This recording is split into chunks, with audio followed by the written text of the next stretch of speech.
morning, dear students. So, I hope you all are fine at your homes. आज हम पढ़ते हैं आरोह का विखंड आत्म परिचय क्लास 12th और हमने यहाँ पर तीन पद पढ़ चुके हैं और चौथा पद आज में पढ़ना है। तो मैं जला हृदय में अग्नि दहा करता हूँ, मैं जला हृदय में अग्नि दहा करता हूँ, सुख दुख दोनों में मग्न रहा करता हूँ। जग भव सागर तरने को नाव बनाए, मैं भव मौजों पर मस्त बहा करता हूँ। कवि बच्चन जी कहते हैं कि मैं जला हृदय में अग्नि दहा करता हूँ। कवि के हृदय में एक आग है और उसके कारण जला करते हैं। और वो कौन सी आग है? प्रेम रूपी आग, प्रेम की विरहाग्नि रूपी आग। प्रेम की वियोगावस्था से जो उनका हृदय जलता है वो हृदय में आग है। कौन सी आग है? वियोग की आग है, वियोगावस्था की आग है, विरह अवस्था की आग है। कभी किसी को प्रेम करता है, कभी किसी से अत्यधिक स्नेह करता है, अत्यधिक प्रेम करता है, वो उसकी प्रेमिका हो सकती है, वो उसकी पत्नी हो सकती है। तो कभी उसे प्रेम करता है लेकिन वह अब उसके जीवन में नहीं है, जिस कारण से कभी उसकी याद में, उसकी विरह अवस्था में, उसकी वियोग अवस्था में एक उसकी विरह वियोग की जो आग है उसके हृदय में ही हमेशा रहती है, विद्यमान रहती है और कभी उससे जला करता है। अर्थात वो उस विरह की, वियोग की आग में, बिछड़न की या आग में कभी जलता रहता है। और सुख दुख दोनों में मग्न रहा करता हूँ। कभी कहता है यद्यपि जीवन में उसके चाहे सुख आए चाहे दुख आए, तो सुख हो चाहे दुख हो, हर एक परिस्थिति में कभी कहता है कि वह मग्न रहता है दोनों ही अवस्थाओं में। कभी समवेत रहता है, संभाव रहता है दोनों के प्रति। अगर सुख आए हैं तो उनमें बहुत ज़्यादा सुखी नहीं होता है, बहुत ज़्यादा खुश नहीं होता है। अगर सुख है जीवन में तो बहुत ज़्यादा खुशी से जो है वो नहीं हो जाता है कि खुशी के मारे फूलाना समाए। तो वो सुख और दुख दोनों ही परिस्थितियों में बराबर समदर्शी है, दोनों को समान देखता है, समान लेता है, दोनों को ही एक्सेप्ट करता है, दोनों को ही स्वीकार करता है और इस तरह से दोनों में मग्न रहता है। अर्थात दोनों को अपनी आत्मा से दोनों को स्वीकार करता है और खुश रहता है। जग भव सागर तरने को नाव बनाए, ये संसार रूपी जो सागर है, इससे निकलने के लिए, मोक्ष प्राप्त करने के लिए संसार में विभिन्न प्रकार की समस्याएं हैं। तो इस संसार रूपी सागर से तरने के लिए, इस पार से उस पार जाने के लिए मनुष्य जो है विभिन्न प्रकार की कर्म रूपी नाव बनाता है। काहे की नाव में बनाता है? कर्म की नाव। संसार में जब कभी इस संसार सागर है, इस संसार सागर से तरने के लिए, पार उतरने के लिए क्या करता है? ये पॉइंट नोट करिएगा, कर्म रूपी नाव बनाता है। कर्म रूपी नाव अर्थात यत्न, प्रयत्न, कोशिश, इफर्ट्स, ये करता है। क्या करता है? संसार इस भवसागर से तरने के लिए, उस पार उतरने के लिए कर्म रूपी नाव बनाता है। विभिन्न प्रकार के यत्न करता है, विभिन्न प्रकार के प्रयत्न करता है, विभिन्न प्रकार की कोशिशें करता है, विभिन्न प्रकार के इफर्ट्स करता है उस पार उतरने के लिए। लेकिन कभी कहता है मैं भव मौजों पर, भव मौजें, देखिए मौजें का मतलब होता है लहरें, लहरें मतलब वेव्स, ठीक है। तो जो वेव्स होती हैं, लहरें जो होती हैं, कभी कहता है कि मैं संसार की जो लहरें हैं उन पर मस्त बहा करता हूँ। जिस प्रकार से किसी बड़े महासागर में नाव, बड़ी बड़ी बोट्स या पानी के जहाज तैरते हैं तरंगों के संग, जल की तरंगों के संग, ठीक उसी प्रकार से कभी कहता है मैं संसार रूपी सागर में इन मौजों के साथ मस्त रहता हूँ, इनको खुशी से इनमें बहा करता हूँ, अर्थात इनमें तैरता हूँ। मुझे तरकीब पता है कि इस संसार सागर में, इस संकट के सागर में मुझे कैसे पार उतरना है, कैसे जीवन जीना है। लोग पार उतरने की कोशिश करते हैं, मैं पार उतरने की कोशिश नहीं करता हूँ, मैं कोई प्रयत्न नहीं करता हूँ। लोग विभिन्न प्रकार के प्रयत्न करते हैं, कर्म रूपी नाव बनाते हैं, यत्न प्रयत्न करते हैं, कोशिशें करते हैं, इफर्ट्स करते हैं। लेकिन कभी कहता है मैं उन लहरों का, संसार में कि उन लहरों को, उन मौजों को बहुत मस्ती के साथ उनको उनमें बहा करता हूँ, उनका आनंद लेता हूँ, मैं उनको एंजॉय करता हूँ। इसके बाद अगला पढ़ते हैं। मैं यौवन का उन्माद लिए फिरता हूँ, उन्मादों में अवसाद लिए फिरता हूँ, जो मुझको बाहर हंसा रुलाती भीतर, मैं हाय किसी की याद लिए फिरता हूँ। कभी कहता है मैं जीवन का उन्माद लिए फिरता हूँ। कभी कहता है कि मैं अपने जो जो मेरा जीवन है, इस जीवन में मेरी युवा अवस्था का जो पागलपन है, जो जवानी का पागलपन है, उन्माद मतलब पागलपन है ना, तो मैं अपने जवानी का जो ये मेरा पागलपन है इसको लिए फिरता हूँ। और जब इस जवानी के पागलपन में मैं कुछ गलतियां कर देता हूँ, आप देखिए जब आप किसी मस्ती में हों, किसी चीज़ से ग्रस्त हों कि भाई मैं किसी चीज़ का आपके अंदर एक उन्माद हो, एक पागलपन हो, एक जुनून हो, तो अभी कभी क्या है, युवा है, जवान है, तो उसके अंदर जो है एक मस्ती है, उन्माद है और पागलपन है, और उस पागलपन में उसने कुछ गलतियां की। तो कभी कहता है मैं यौवन का उन्माद लिए फिरता हूँ, उन्मादों में अवसाद लिए फिरता हूँ। तो उन उन्मादों के कारण, उन जवानी के उस नशे में चूर होने के कारण जो मैंने गलतियां की, उनका अवसाद, उनका उन दुखों का, उन कड़वे घूंटों को मैंने पिया है, अर्थात उन अवसादों का एक बोझ लेकर के फिर रहा हूँ। जो मैंने जीवन में कुछ गलतियां की, पागलपन, जवानी के पागलपन में, जवानी के नशे में चूर होकर के मैंने जो कुछ गलतियां की, उन गलतियों का कुछ अवसाद, कुछ दुख भी है, जिसका एक बड़ा सा बोझ मेरे सर पे है और जिसको लेकर मैं फिरता हूँ। जो मुझको बाहर हंसा रुलाती भीतर, मैं हाय किसी की याद लिए फिरता हूँ। कभी कहता है कि एक ऐसी उसकी कोई प्रेमिका है अनाम, जिसमें इसका नाम नहीं कवि ने लिखना उचित समझा, तो मैं जो मुझको बाहर हंसा रुलाती भीतर, जिसकी यादें इतनी अच्छी हैं कि उन यादों को जब कभी याद करता है तो यद्यपि कभी बाहर बाहर तो हंसता है, बाहर उसको हंसाती गुदगुदाती हैं, लेकिन जब कभी को उनकी याद आती है, तो अपनी प्रेमिका की याद आती है उसे, तो अंदर ही अंदर बहुत उनका हृदय रोता है। यद्यपि तन उनका, अर्थात बाहर से, बाह्य रूप से तन से वो मुस्कुराते हैं, हंसते हैं, लेकिन अंतर मन से रोते हैं, अंतर मन से विलक विलक करके रोते हैं, रुदन करते हैं, और उनका हृदय रोता है उसको याद करके, प्रेमिका को। तो मैं हाय किसी की याद लिए फिरता हूँ। कभी कहता है मैं किसी की याद लेकर के फिरता हूँ। उन्मादों में अवसाद लिए फिरता हूँ, ये एक कंट्राडिक्टरी चीज़ है, विरोधाभास अलंकार है, याद रखेंगे आप लोग। इसके बाद हम छठवां पद पढ़ने जा रहे हैं। आशा करता हूँ यहाँ तक सब कुछ समझ में आया होगा। अगर कहीं पर कोई भी डाउट हो, प्लीज़ कमेंट बॉक्स में आप कमेंट करेंगे, मैं कोशिश करूँगा कि उसको आपको ज़रूर समझाऊँ। कर यत्न मिटे सब सत्य किसी ने जाना, नादान वही है हाय जहाँ पर दाना, फिर मूड न क्या जब जो इस पर भी सीखे, मैं सीख रहा हूँ सीखा ज्ञान बुलाना।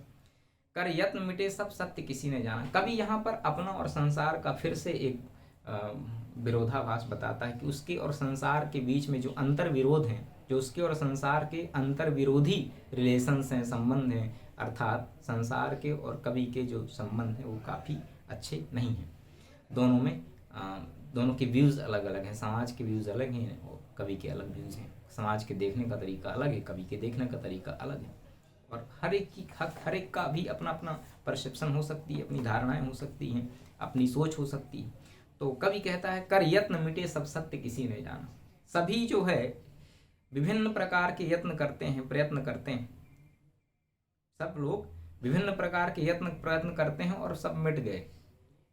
इसलिए जीवन के रहस्य को ढूंढने के लिए, जीवन के सत्य को ढूंढने के लिए लोगों ने विभिन्न प्रकार के यत्न किए, प्रयत्न किए, लेकिन सब इस यत्न प्रयत्न करने के दौरान सब खत्म हो गए, अर्थात उन्होंने जीवन खो दिया। 100 साल आपकी मान लीजिए एक उम्र है, और आपने उस उम्र केवल यही रिसर्च किया कि जीवन क्या है, कैसे जिया जाना चाहिए, वास्तविकता क्या है, सत्य क्या है, इस खोज में आप लगे रहे, तो 100 साल चले गए, आपके पूरी उम्र आपने गुजार दी और आप मिट गए। तो यहाँ पर बहुत सारे लोग हैं जो इस संसार को समझने के लिए, संसार क्या है, जीवन क्या है, ठीक है, इस सब को समझने के लिए बहुत सारे यत्न प्रयत्न किए, संघर्ष किए, एफर्ट्स किए, लेकिन वो सारे वेस्ट हुए, अर्थात निष्फल हुए, और वो लोग मिट गए।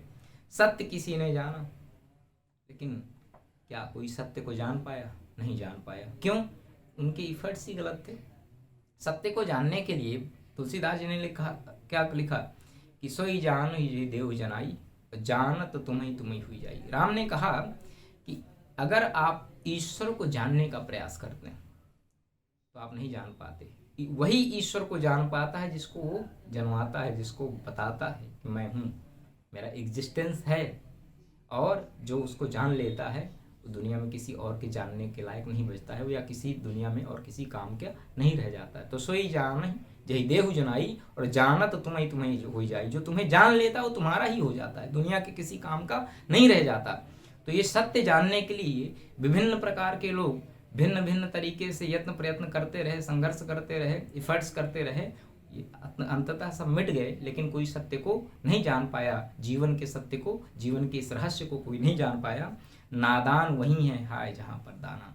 और ये जो नादान लोग हैं, ये जो नादान वही हैं हाय जहाँ पर दाना। ये नादान लोग जो सत्य की खोज में भटकते रहते हैं, ये भी वही हैं जहाँ पर कुछ समझदार लोग हैं। दाना मतलब समझदार, ज्ञानी व्यक्ति, बुद्धिमान व्यक्ति, ज्ञानी। तो जो ज्ञानी व्यक्ति हैं उन्हीं के बीच एक नादान लोगों की एक लंबी फहरिस्त है, जो सत्य की खोज के लिए निकल पड़ते हैं, भटकते रहते हैं और पूरा जीवन खो देते हैं, लेकिन सत्य नहीं प्राप्त कर पाते। सत्य के रहस्य को, जीवन के रहस्य को, संसार के रहस्य को नहीं समझ पाते। तो कवि ने संसार को क्या कहा? ना समझ कहा। क्यों ना समझ कहा? यहाँ से एक प्रश्न आता है, क्यों ना समझ कहा? क्योंकि ये सत्य की खोज में निरर्थक भटकते रहते हैं और अपना पूरा उम्र, अपनी पूरा जीवन गुजार देते हैं, लेकिन सत्य का और जीवन के रहस्य का पता नहीं लगा पाते हैं। और ये बुद्धिमानों की बस्ती में, बुद्धिमानों के ज्ञानी लोगों के समाज में नादान भी वही लोग, कुछ नादान लोग भी वहीं रहते हैं। अर्थात जहाँ ज्ञानी है वहीं नादान भी उसी समाज का एक हिस्सा है जो इस तरह से करते हैं। फिर मूढ़ न क्या जग जो इस पर भी सीखे, मैं सीख रहा हूँ सीखा ज्ञान बुलाना। तो क्यों ना हम इस संसार को मूढ़ कहें? क्यों? देखिए कह रहा है कभी, क्यों फिर मूढ़ न क्या जग जो इस पर भी सीखे। क्वेश्चन मार्क लगा है। क्या इस संसार को फिर मूढ़ न कहें, मूर्ख न कहें? मूढ़ मतलब मूर्ख।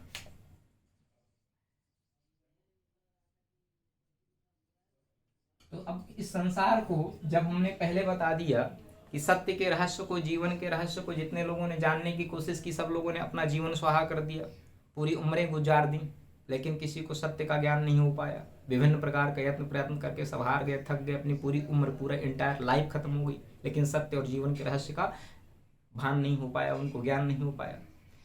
तो इस संसार में बहुत सारे ज्ञानी लोग हैं, उन ज्ञानियों के बीच में कुछ दाना मतलब ज्ञानी, कुछ ज्ञानी लोग, बहुत सारे ज्ञानी लोग हैं, उन्हीं ज्ञानी लोगों के बीच में कुछ नादान हैं जो सत्य को ढूंढने चले जाते हैं और पूरी एंटायर लाइफ खो देते हैं। इसके बावजूद ही फिर मूढ़ न कहें, इस जग को, इस संसार को फिर मूढ़ क्यों ना कहें, मूर्ख क्यों ना कहें?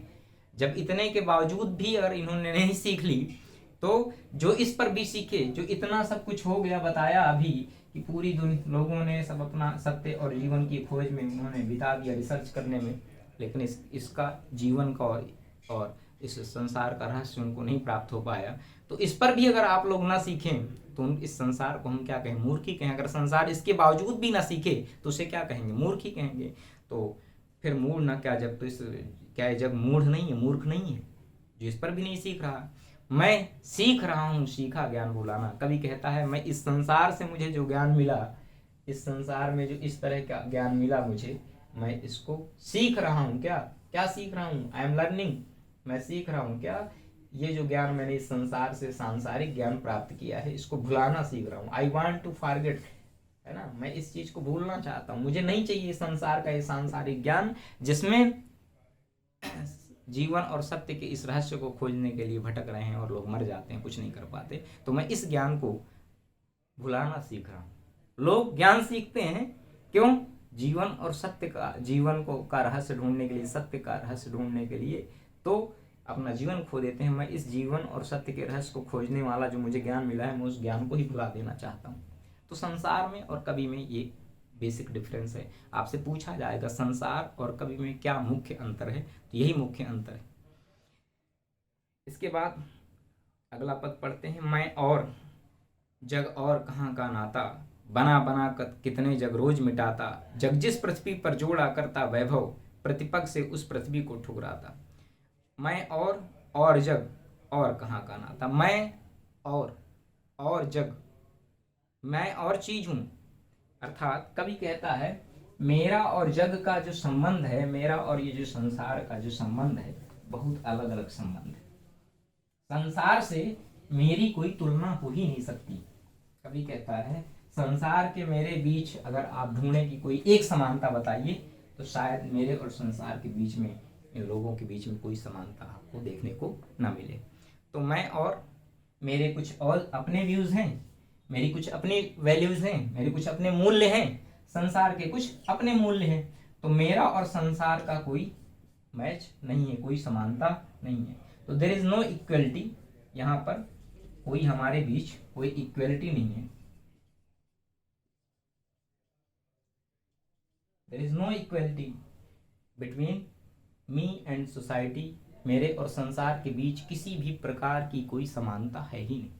मेरे अपने अलग व्यूज, संसार की अपने अलग व्यूज, मेरी अपनी अलग धारणा, संसार की अपनी अलग धारणा। तो हमारे बीच कोई संबंध ही नहीं स्थापित होता है समानता का, केवल विरोध का संबंध स्थापित होता है। हमारे बीच विरोधी हैं, हमारे विरोध विचार जो हैं अलग अलग हैं, हमारे मत अलग अलग हैं। तो मैं और जग और, मेरा कहना कुछ और है, जग का कहना कुछ और है। मैं कुछ कहता हूँ, जग कुछ कहता है, संसार कुछ कहता है। तो हमारा कहाँ का नाता, अर्थात हमारा दूर दूर तक कहीं कोई संबंध स्थापित नहीं होता है। अच्छा, हमारे बीच कड़वा संबंध है। मैं बना बना कितने जग रोज मिटाता। मैं संसार, आप एक संसार में आए, यहाँ जन्म लिया, सब लोग इसी एक संसार में हैं, आते हैं, जन्म लेते हैं, पढ़ते लिखते हैं, बड़े होते हैं और फिर मृत्यु को प्राप्त हो जाते हैं, फिर लोग इसी संसार में जन्म लेते हैं। कभी कहता है मैं ऐसे रोज ऐसे नए संसार क्रिएट करता हूँ, मैं रोज ऐसे संसार की रचना करता हूँ जिस संसार में आप रहते हो। यहाँ हजार लोग, लाखों करोड़ों लोग, बहुत सारे लोग एक संसार में रहते हैं, और कभी अकेला ऐसा व्यक्ति है जो इन संसारों का निर्माण करता रहता है। कैसे? अपनी कल्पनाओं के संसार बनाता है, कभी अपनी कल्पनाओं के संसार बनाता है, कभी इमेजिन करता है कि संसार कैसा हो, तो कभी कहता है कि मैं ऐसे संसार रोज बनाता मिटाता हूँ। कहाँ? अपने ख्वाबों ख्यालों में। कभी कहता है कि मैं अपने ख्वाबों ख्यालों, अपनी कल्पनाओं में ऐसे जाने कितने संसार रोज बनाता हूँ और रोज मिटाता हूँ, रोज बनाता बिगाड़ता हूँ। मुझे इस संसार में और मेरे बीच कोई समानता नहीं है। संसार का अपना सोचना है, मेरा अपना सोचना है, संसार के अलग मूल्य हैं, मेरे अपने अलग मूल्य हैं। तो मैं कितने जग रोज मिटाता, बना बना कितने जग रोज मिटाता। जग जिस पृथ्वी पर जोड़ा करता वैभव, मैं प्रतिपग से उस पृथ्वी को ठुकराता। संसार, इस व्यक्ति इस संसार में आता है, संसार में आता है, और इस संसार के सारे लोग इकट्ठा जो है, आप यूं कह लें, सबका कंबाइंड डिफॉल्ट ही यही है, सबकी एक ही सोच है। क्या? कितना ज्यादा सुख समृद्धि वैभव, कितना ज्यादा वैभव, कितनी ज्यादा संपत्ति अर्जित कर ले। तो इस संपत्ति को अर्जन करने का ये जो उद्देश्य है, संसार में सभी लोगों का है। हर व्यक्ति चाहता है मैं कितनी ज्यादा अकूत संपत्ति, कितनी ज्यादा संपत्ति को अर्जित कर लूं, इनका अर्जन कर लूं। धनार्जन करना संसार का उद्देश्य हो गया, लक्ष्य हो गया। जीवन में, इस संसार में अगर हम आए हैं, हमने जन्म लिया है, तो हमारा उद्देश्य क्या होगा? धन अर्जन करना, कितना ज्यादा से ज्यादा पैसा रुपया इकट्ठा कर लें, कितना बैंक बैलेंस बना लें। कभी कहता है जिस तरह से इस संसार के लोग, इस पृथ्वी के लोग वैभव के पीछे, धन संपत्ति के पीछे दिन रात एक कर देते हैं, दौड़ते रहते हैं, भागते रहते हैं, इफर्ट्स करते हैं, मैं प्रतिपग से उस पृथ्वी को ठुकराता। मैं ऐसे वैभवशाली, संपत्तिशाली, धनी और धनाढ्य पृथ्वी को अपने पैरों से ठुकरा देता हूँ। मैं ऐसे वैभवशाली, धनाढ्य और पूंजी से भरपूर पृथ्वी को अपने पैरों से ठुकराता हूँ। अर्थात मुझे ये बिल्कुल नहीं चाहिए, मैं इसको ठुकराता हूँ। इस कहने का आशय, मैं ऐसे धनी, ऐसे वैभवशाली, ऐसे संपत्तिशाली इस पृथ्वी को ठोकर मार करके, लात की ठोकर मार करके उसको ठुकराता हूँ। क्या जीवन में एक यही उद्देश्य रह गया है? जन्म लिया, पैसा कमाओ और मर जाओ। क्या हमारा जन्म इसीलिए हुआ है कि कितना ज़्यादा पैसा इकट्ठा कर लें, कितनी ज़्यादा धन संपत्ति वैभव अर्जित कर लें, धनार्जन कर लें, कितने बैंक बैलेंस छोड़ जाएं, कितनी ज़मीन खरीद लें, कितने बंगले खरीद लें? क्या इसी के लिए आपका जन्म हुआ है? कभी कहता है मैं इस पृथ्वी को रोज़ ठुकरा देता हूँ, ऐसी पृथ्वी को। तो प्यारे बच्चों, आशा करता हूँ आपको समझ में आया होगा। अगर कहीं पर कोई डाउट हो प्लीज़ आप कमेंट बॉक्स में मेरे से पूछ लेंगे। अगर वीडियो आपको पसंद आया हो तो प्लीज़ इसको ज़्यादा से ज़्यादा लाइक करें, शेयर करें और सब्सक्राइब करें, सो दैट और भी बच्चे बच्चियाँ होंगे। मैं एक गहरा कुआं हूँ आप सबकी ज्ञान पिपासा को बुझाने के लिए। तो शायद अगर अच्छा लगे, कंटेंट्स अच्छा हो तो दूसरों तक भी पहुँच जाए, अच्छा ही होगा। तो लाइक करें, शेयर करें एंड सब्सक्राइब करें। Thank you so much for watching.